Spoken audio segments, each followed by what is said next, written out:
జయ సంతోషి మాత, జయ శ్రీరామ్. ధర్మపీఠం ఆధ్యాత్మిక ప్రచార వేదిక,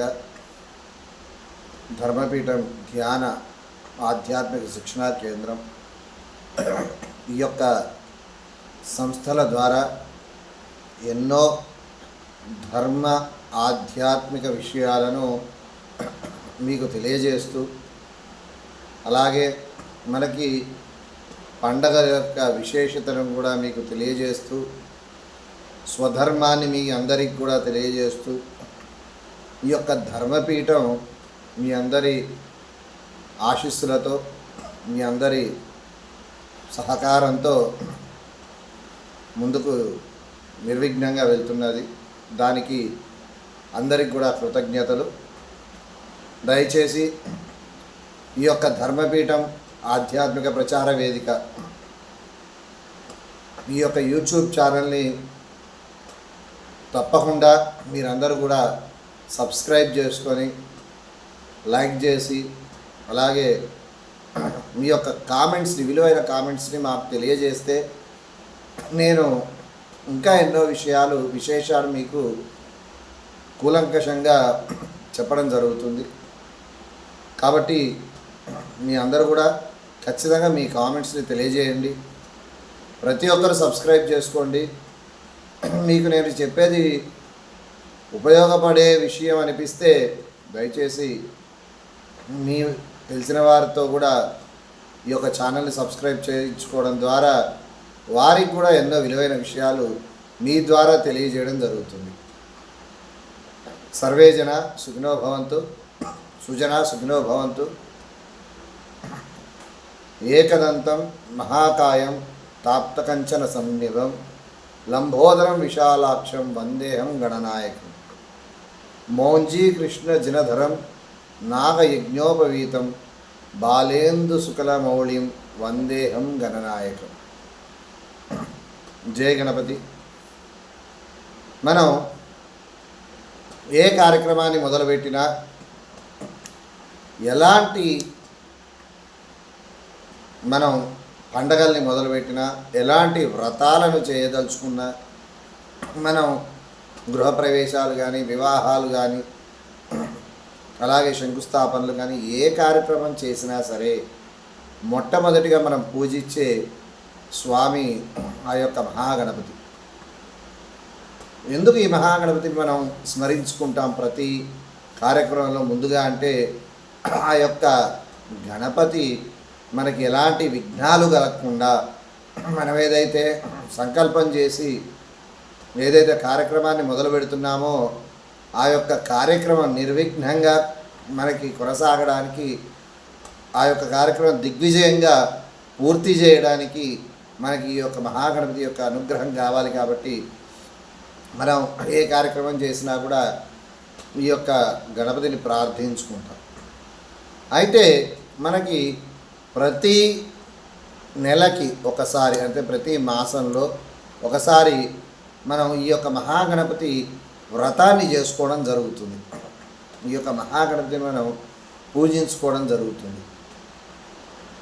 అది సంకటహర చతుర్థి అనే ఒక మనం ప్రతి మాసంలో ఆ యొక్క పండగను మనం చేసుకోవడం జరుగుతుంది.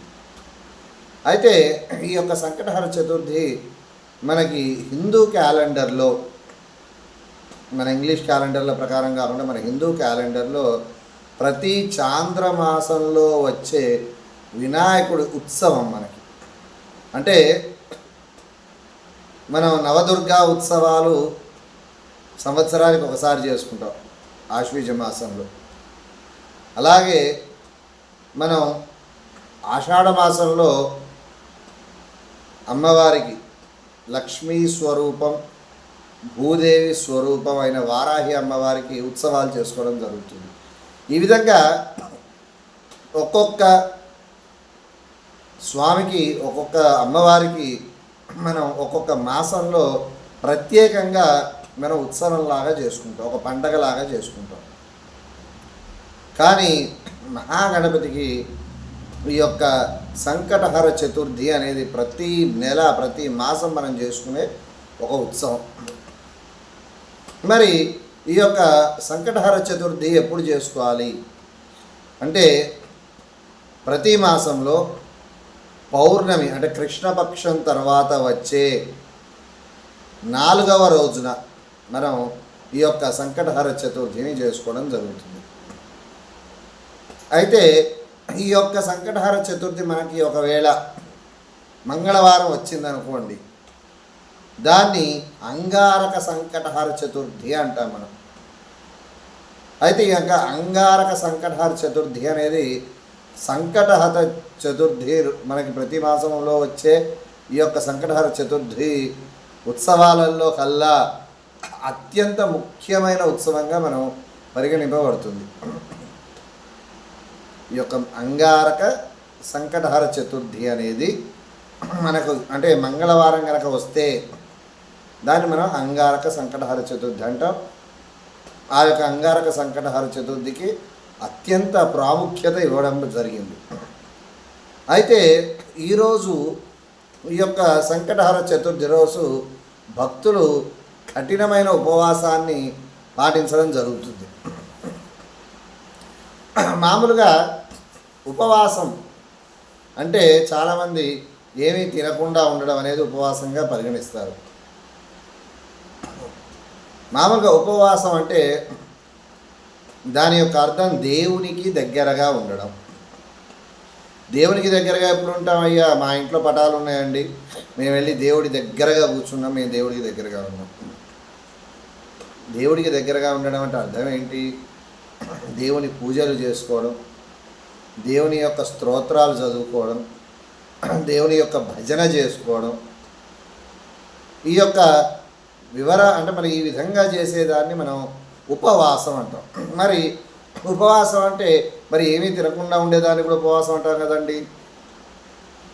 ఎందుకు ఏమీ తినకూడదు అన్న ఆ నియమం ఎందుకు వచ్చిందయ్యా అంటే సైంటిఫిక్గా కూడా మనం వారంలో ఒకరోజు లేదా నెలలో ఒకరోజు మన యొక్క ఉదరాన్ని ఖాళీగా ఉంచుకుంటే, కడుపును ఖాళీగా ఉంచుకుంటే మనకి ఎన్నో అనారోగ్య సమస్యలు మనకి తీరి ఆరోగ్యంగా ఉంటామనేది సైంటిఫిక్గా కూడా నిరూపించబడింది. కాబట్టి కొంతమంది ప్రతి శనివారం ఉపవాసం ఉంటారు, కొంతమంది ప్రతి శుక్రవారం ఉపవాసం ఉంటారు. అది వారి స్వవిషయం. అది ఏ వారంలో వారు ఉండాలనుకుంటే ఆ వారంలో వారానికి ఒకరోజు ఉపవాసం ఉండడం అనేది కొంతమంది చేసే ఆ యొక్క కార్యక్రమం. దానివల్ల వారి ఆరోగ్యం కూడా చక్కబడుతుంది. కాబట్టి ఉపవాసం అంటే అసలు తినకుండా ఉండడం అనేది అయితే దాని యొక్క అర్థం కాదు. ఉపవాసం అంటే దేవునికి దగ్గరగా ఉండడం. మరి ఆ రోజు ఎందుకు మనం తినకుండా ఉంటామయ్యా అంటే ఆ రోజు వారంలో ఒకరోజు లేదా నెలలో ఒకరోజు మనం ఉపవాసం అంటే ఆ యొక్క రోజు ఏమీ తినకుండా ఉంటే మనం ఆ యొక్క ఉదరంలో జరిగే కొన్ని కెమికల్ యాక్టివిటీస్ అనేవి సరిగ్గా జరిగి మనకి ఆరోగ్యకరంగా ఉంటాం అనేది మనకి సైన్స్ చెప్పిన విషయం. అయితే ఈ యొక్క వినాయకుని ప్రార్థనతో మనం ముందుగా ఏం చేస్తామయ్యా అంటే చంద్రుని దర్శనం చేసుకుంటాం. చంద్రుని దర్శనం చేసుకోవడం అనేది మంగళకరమైన దర్శనం అంటాం దాన్ని. అంటే పొద్దుటి నుంచి మనం ఉపవాసం ఉండి సంకటహర చతుర్థి నాడు పొద్దుటి నుంచి ఉపవాసం ఉండి అంటే ఏమీ తినకుండా దైవ భజన చేస్తూ, దైవాన్ని పూజిస్తూ, దైవాన్నే ప్రార్థిస్తూ, దైవాన్నే స్తోత్రం చేస్తూ మనం ఆ యొక్క వినాయకుడిని మనం పొద్దున్నీ సాయంత్రం దాకా మనం ఆయన భజనలు చేసుకుంటూ ఆయన్ని తలుచుకుంటూ సాయంకాలం ఈ యొక్క హోమము ఆ యొక్క సంకటహర చతుర్థి వ్రతము చేసుకొని చంద్ర దర్శనం చేసుకున్న తర్వాతే ఉపవాసాన్ని విరమిస్తారు అనేది మనకి తెలిసిన విషయం. అయితే ఈరోజు మనం ఈ యొక్క సంకటహర చతుర్థి అంటే వినాయకుడిని కనుక మనం పూజలు చేసుకుంటే మన కోరికలన్నీ కూడా తీరుతాయనేది భక్తుల యొక్క విశ్వాసం. అది ఒక విశ్వాసమే కాదు, ఖచ్చితంగా దైవారాధన వల్ల మనకి కోరిన కోరికలు అనేవి తీరుతాయి. కాకపోతే ఆ ఆరాధన భక్తితో శ్రద్ధతో చేయాలి. అంతేగాని కొంతమంది ఫోటోల కోసం లేదా వాళ్ళు పక్కవారు చేస్తున్నారు కదా మనం కూడా చేద్దాం ఆ విధంగా చేస్తే మన కోరికలు అస్సలు తీరవు. మనం భక్తితో శ్రద్ధతో ఏ పని చేసినా, ఏ దేవుని పూజించినా నీవేమీ కోరుకోవాల్సిన అవసరం లేదు. దేవుడికి తెలుసు నీకేమి ఇవ్వాలనేది.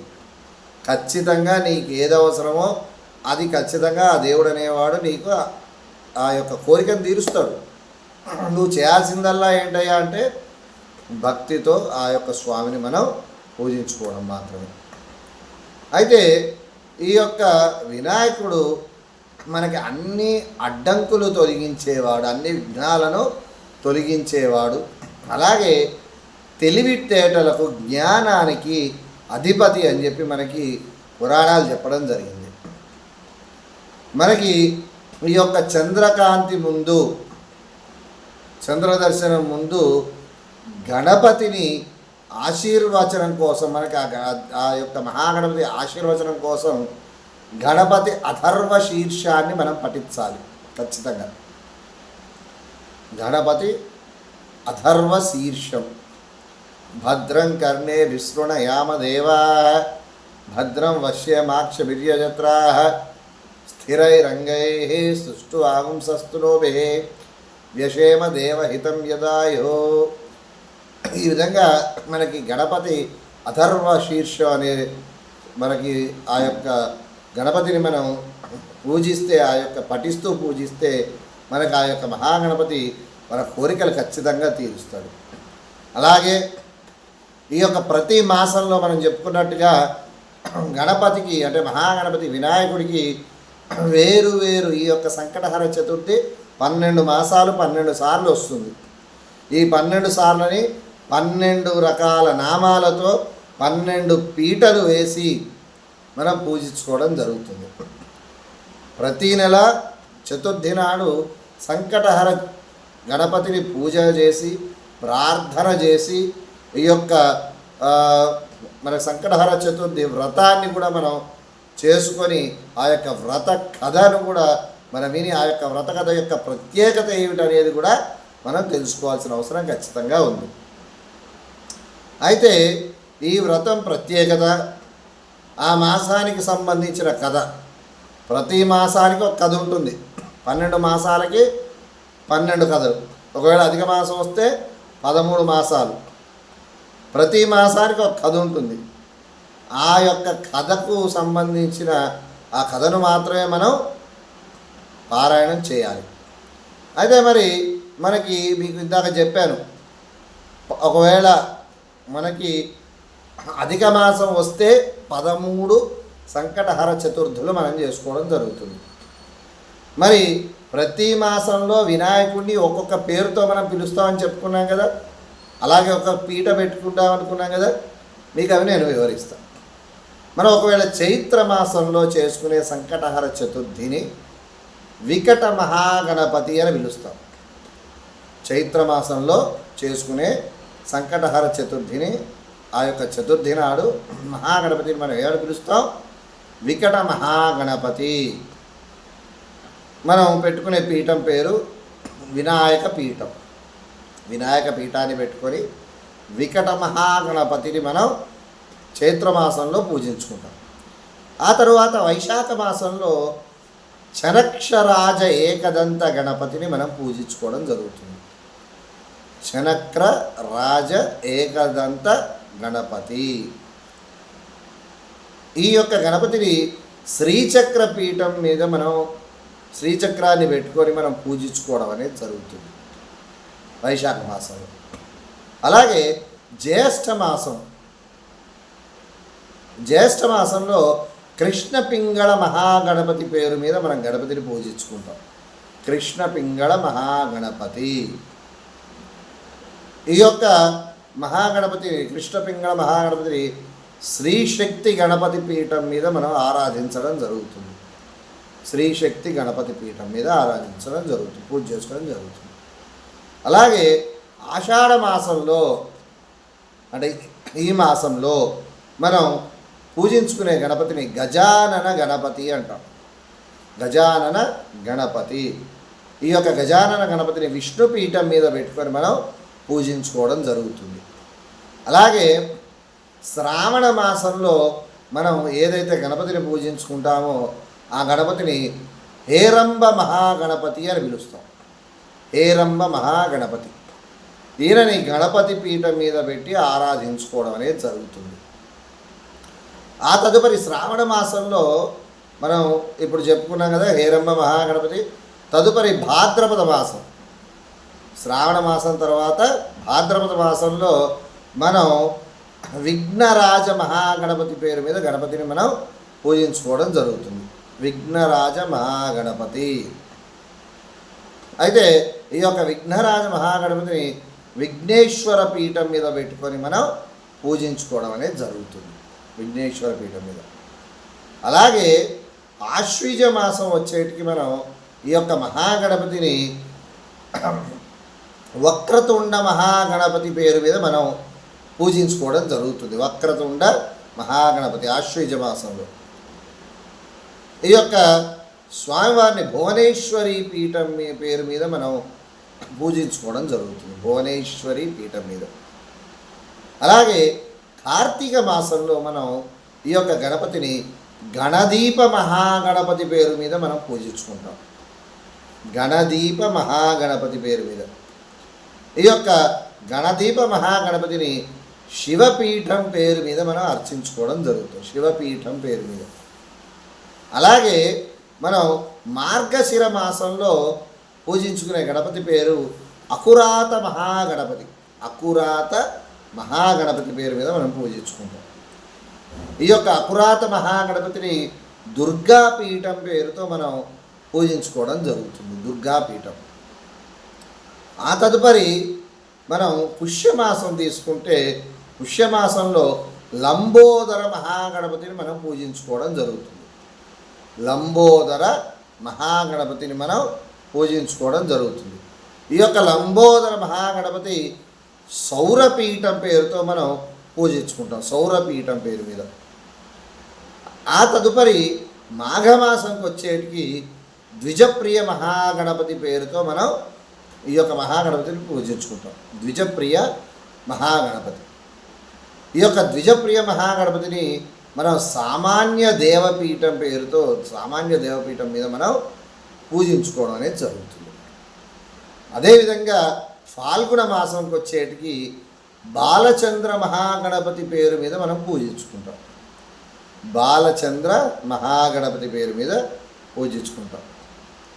ఈ యొక్క బాలచంద్ర మహాగణపతిని ఆగమపీఠం పేరుతో మనం ఆగమపీఠం మీద మనం పూజించుకోవడం జరుగుతుంది. అంటే మనం ఏదైతే ఆ స్వామివారిని ఒక పీఠం మీద పెట్టుకొని పూజించుకుంటామో ఒక్కొక్క మాసానికి ఆ యొక్క పీఠానికి ఆ యొక్క పేరును మనం పెట్టుకొని పూజించుకోవడం జరుగుతుంది.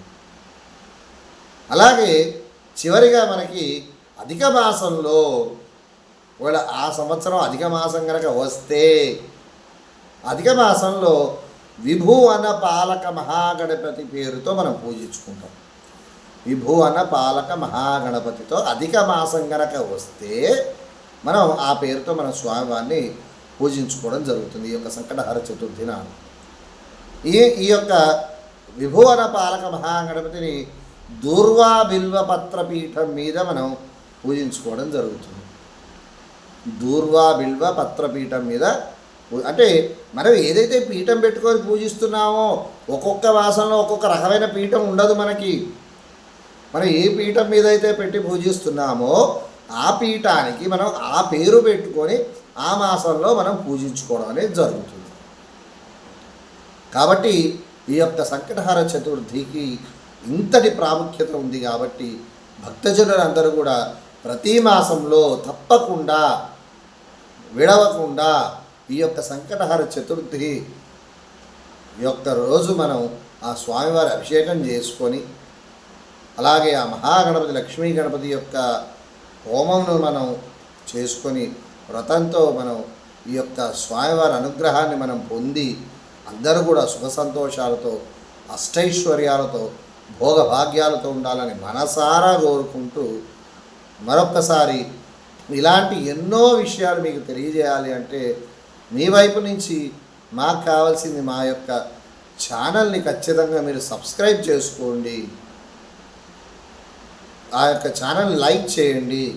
మా యొక్క ఈ ధర్మపీఠం ఆధ్యాత్మిక ప్రచార వేదిక అనే యొక్క యూట్యూబ్ ఛానల్ని మీ యొక్క విలువైన కామెంట్లతో మాకు ఇంకా ముందుకు వెళ్ళడానికి మీ సహాయ సహకారాలు అందిస్తే ఇలాంటి విషయాలు ఎన్నో ఎన్నో ఎన్నో మీ అందరికీ తెలియజేయడానికి సర్వదా మేము సిద్ధంగా ఉంటాం.